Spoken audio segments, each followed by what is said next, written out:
Meet Hannah. She's a typical Canadian student. And like most post-secondary students, she's trying to decide what she wants out of life. Should she eat Kraft Dinner or Mr. Noodles?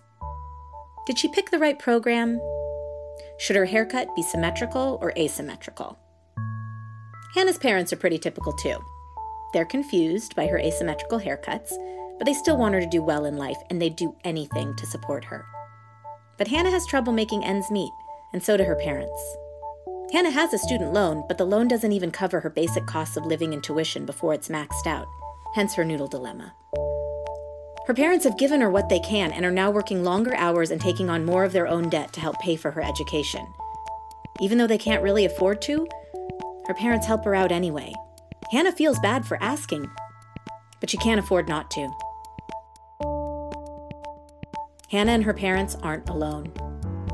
They're a part of a growing number of Canadians in the middle class grappling with the rising cost of education. Student aid isn't doing what it's supposed to do. Ease the financial pressure on students so that they can worry about their grades instead of how they'll pay tuition and rent. Because of this, the student debt problem is growing into a family debt problem.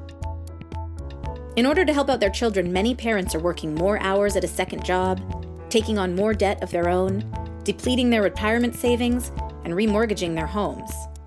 Young people don't want to put their parents into more debt, but the alternatives are even worse.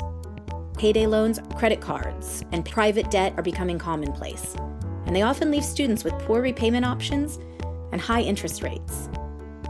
Students and their families are ready to share the responsibility to pay for post-secondary education, but you can't share what you don't have.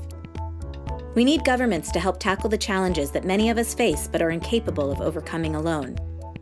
Paying for the rising cost of education is one of those challenges. We can't afford to think of post-secondary as a luxury for the privileged in our country. The cost of university and college is the price of admission to a basic middle-class Canadian lifestyle. When the best option for a growing number of Canadian families is for parents to take on more debt at the end of their careers just so their children can have the same quality of life they did, Canada has a problem. And when Canada has a problem, our government needs to do something about it. That's why the Canadian Alliance of Student Associations is calling on government and all parties to commit to investing in student financial aid. Help us spread the word that the student debt problem is growing into a family debt problem for too many Canadians.